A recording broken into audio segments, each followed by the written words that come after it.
Here for a round of hot topics are Greta and Rajab, and from Jet City Improv, along with New Day producer Suzie. Hello, everyone. Thank you for being here. Good to be here. Thanks for having us. With candy. With some bad candy. The most hated Christmas candy is what we're starting with. So please, if something looks like something you might like, please start taste testing and tell people about it. Because this list came out from candystore.com. Which makes sense, yeah, right? And I'm really upset that peppermint bark was on there. Yeah, it just said peppermint bark in general people didn't like, but I love it. I think you did wrong to get the Ghirardelli one, because that's probably the best. It's probably one of the best. True. Although Williams-Sonoma makes a pretty good one too. They said the number one most hated candy was reindeer corn, which I couldn't find anywhere. But you tried. Yeah, it's like candy corn. So I can get that, right? That totally checks out. I mean, right there, all that is like, you know, food coloring version of candy corn, which for me is the most disgusting candy on the planet. I feel like if you like candy corn, and I'm looking at you both, you are like a serial killer. You're out. Okay, some people like candy corn sometimes.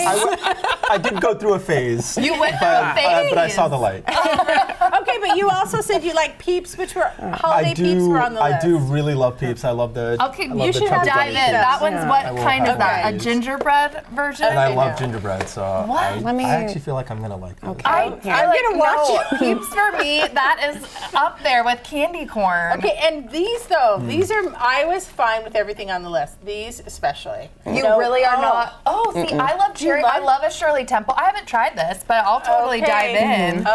And you're from Wenatchee, right? So you feel like this might be kind of like something close to you out there, right? I mean, in terms of like fruit and chocolate and candy, we're famous. Well, Kashmir is famous for applets and cutlets. Yes. I'm sorry to everyone in Kashmir and Wenatchee. They're not for me. But I know. I was surprised they weren't on the list. Let's see. These cherries, they remind me of my mother, so I like the nostalgia of the box because she would have one in her stocking by herself that she put there every year. But no. What? You don't like this? No, I can't even look at you with that. No, I'm not a fan of cherry chocolates. You have to dive in. You got to try. Candy shouldn't ooze.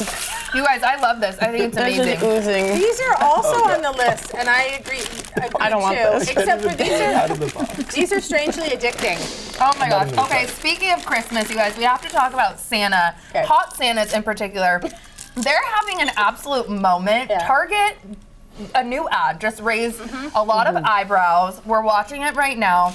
It gets to a point where there's a very attractive Santa, and he's on his way to Target. Yeah, it's for me. Why not? That gets my attention for a commercial. But people are look at him. It's a young, fit Santa. Yeah, he is. Is he single? I want to know. I have questions.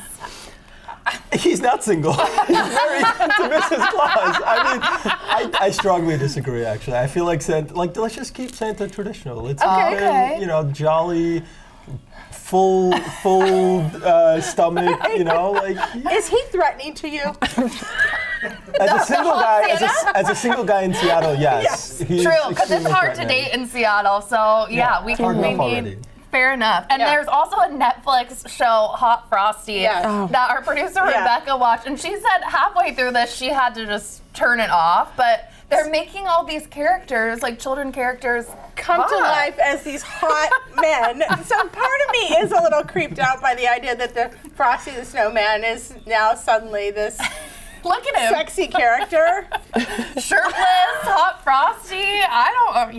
He's the guy from Schitt's Creek, but that's why he looked familiar. Okay. Listen, I have no issue whatsoever with the world getting a little more hotter. Thank you. In fact, if we could just up the ante when it comes to Hot Santa, like he's got the barrel-chested thing going on, and the maybe start beard. wearing a deep V. So you'd like even hotter.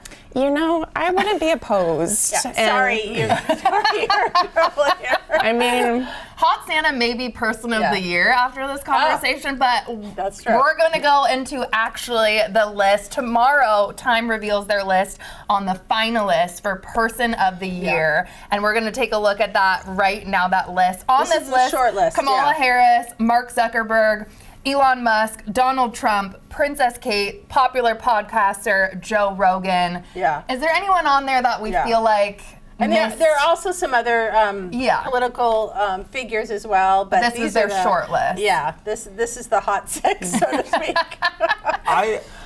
Look, there's somebody on the also ran that I think should have been on the short list, and that's Jerome Powell. He was on the short list. I he really is on respect the short him. list. Okay. Oh, he's on the The short Fed list. chairman Okay. is on the. I just didn't include his picture. Got He it, wasn't okay. the hot one, but he's actually on the list. So that's Okay. your guy. Yeah. Yes. He'd be my pick. Oh, okay. Greta, do you have a pick at all, or feel like that list of 6 that we have up there, the short list is? I'm gonna go off list and say Hot Santa Yes. for Person of the Year. Yes, yeah, I said he might have a chance to be on there. So, but in all actuality, I don't know. I do think that and she was on the list as well. But Claudia Sheinbaum, president of Mexico, has been making strides. Yeah. So, just in terms of having a hero in my own world, not in my own world. I haven't met her, but just in terms of like someone to look up to, I really respect her. First female president, and also for Jewish. Yes. President of Mexico. Yeah. So I think we could go with that one. Yeah. Or Hot Santa. Or Hot Santa. All answers are correct, you guys. And then from Person of the Year to the next Color of the Year, Pantone Color of the Year is a bit controversial this year. I love this dark brown color. Mocha Mousse is the Color of the Year, but others, Also like known as Suzie, have some strong feelings on this color. Yeah, but I love a dark brown. I guess like it goes with my color scheme. I just got my color, like I had a color coach on. Ooh, a color consultation. I've done that too. I love it. So brown was one of my colors. So I was excited. Okay. Brown's having a moment. Yeah, brown is a great color. I don't know why people would say that it. I mean, but that's You're very so formal. stylish. That's very, I don't know. The mocha just seemed a little depressing. I don't know. It doesn't have to be hopeful, I guess, but it just seemed a little depressing. Okay, fair. I was thinking it's like a neutral that looks good on a lot of people. Probably I even does. see a little brown on your nails. I know. So you're having a moment. yesterday I put this on because producer Rebecca found it and said this is like kind of the color of the color, year. yeah. Yeah, So- so you're on trend. also reminds me of poop. But that's okay. Jet City Improv, where you all are from, has a show coming up in February, Big Tech. So tell us all about it. Yeah, so Big Tech is a mission-driven, globally scalable, improvised play on the blockchain that is going to make the world a better place. But really, it could have just been an here for email. it. So yeah, we're all really excited, and I might drop in some of those privacy and security tips into it as well. Oh, So there you go. but yeah, Helpful. it's gonna be a fun time. So for a special occasion, it'll be a great event. A date, a wedding anniversary, anything like that. So yeah, we're all really looking forward to it. That's awesome. And I love this question too next that we were thinking about, Suzie and I. Do you think improv skills can actually help around the holidays with family and conversations, at parties? I mean, how do some of Gets improv skills, awkward. help? Absolutely, improv skills do come into play during the holidays. And the reason I say that is because in improv, you're practicing essentially building a world together in which, a whole bunch of different, let's say, plot lines can exist, right? Wow. So let's say you're stuck with a boring relative who's telling you about their job. No shade, Grandma. Or their colonoscopy. Or their colonoscopy. You can kind of embody a character the same way you would in improv to elevate that world building that you're doing, right? Good question. So what I like to do personally is, really ask the interesting questions about the least interesting things. So if someone tells me they're, I don't know, a dog walker, then I want to hear the story that's really going to just maybe it's not their typical day, but it's stuff that I can use to kind of elevate, because in improv, the world that you're building is so fantastic that you just kind of want to keep embellishing and embellishing and embellishing. Level it up, keep leveling up. So a really boring conversation can turn into something absolutely extraordinary if you know how to kind of get that engagement, if you will. So that's one way improv could help. I love that. Yes. Comes from that, because sometimes it just gets really awkward, or if they're talking about a subject that you know people aren't going to agree on. True. Our controversial one, which I feel like is our next topic with SNL. Okay, they're always in the news, and recently they are taking some heat for a skit about the man Luigi Mangione, right? Am I saying that right? Accused of killing the United Health CEO. And so people are just, okay, with the SNL skit, I should back up. It was on Newsbreak, and they said a comment that he's so hot, he's so good looking. And so that's the heat that they're getting because people are upset, like he's a murderer, allegedly. And I should say, I watched it, and I thought they were making fun, mocking the idea that people were only focusing on, oh, this guy's so good looking, how could he do something like this? I felt like they were mocking. I didn't have a problem with it, but some people thought it was insensitive. Right, exactly. I don't know if you guys saw this or have any thoughts about pretty privilege in general. No, I saw it, and I actually thought it was one of the better segments, you know, like seeing everything that's happening on like Twitter and social media. I felt like the comedians have actually been doing a really good job of like making fun of the thing that people are frustrated about and releasing some of that energy, but not really, you know, glorifying the event or anything like that. So I thought it was a delicate line, and they balanced it well. Yeah, I have to agree. I mean, of course, we, like, as Raghav said, we don't want to glorify the bad actions themselves, but, you know, the things that happen as a consequence of these actions. I mean, they're really, you know, talking more about almost like the internet's response, as you were saying, rather than like the event itself. I mean, I think like everyone thinks there's a line when it comes to comedy. But the great thing about comedy is you'll know exactly what that line is because the audience will tell you. If you make a joke and it's not funny, the audience isn't going to laugh. So as improvisers, big time. That's true. And I thought it really highlighted what they were saying about pretty privilege, because you did see that with this, the coverage of the manhunt for him and that, oh, how could he, I was hearing comments like, oh, he is hot, and how could he was a valedictorian, all the beautiful Facebook pictures, and there was this whole feeling of, wait a minute, have we forgotten that he's accused of something, of, you know, gunning down some man, and that pretty privilege really does. I mean, we are really part of that, and it comes back to us. And I saw it, and I just went, wow. I know. I was seeing on Twitter and X, like, kind of those, like, shots, those pictures that they were showing of him, like, shirtless with abs and.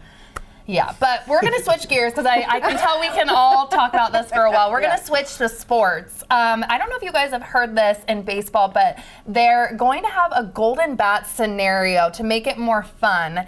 And and my understanding with this is one time a game, you can put in your best, like, hitter in a position, so like let's say the bases are loaded, you know, you can actually take out, you know, John Smith and put in your best hitter in that spot one time. This is supposed to make the game a little more interesting. It's just proposed right now. I don't love this because it feels like I don't know, like a Nintendo game. Like you're not letting the game play out as it would. I think baseball's like watching paint dry. Sorry.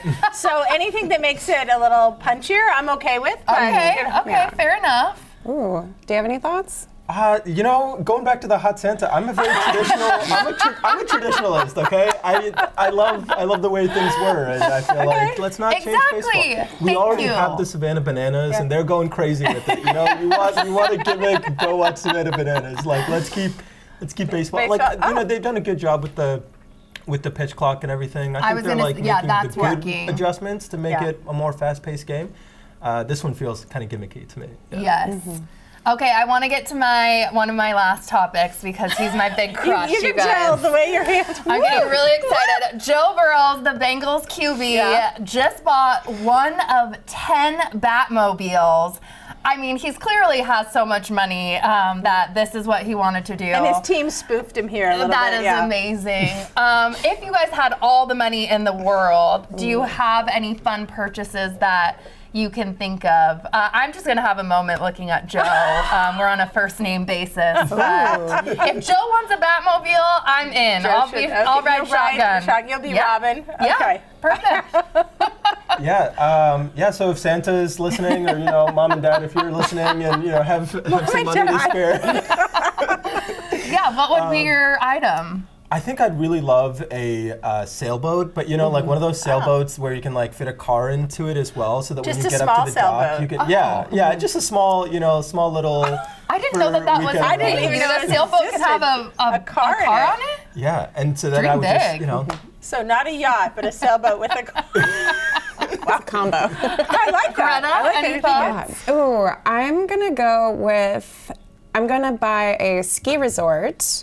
Oh. And it's gonna be a ski resort for good. I'm gonna make sure that everyone who can go can afford to ski. The prices are getting so out of hand nowadays that it'd be a free resort with free lessons so everyone could come and enjoy the outdoors, because I'm just a good person. Wow. Well, we love that. Next to some water so I can. Oh yeah. There you go. Oh yeah. Joe and I will be there.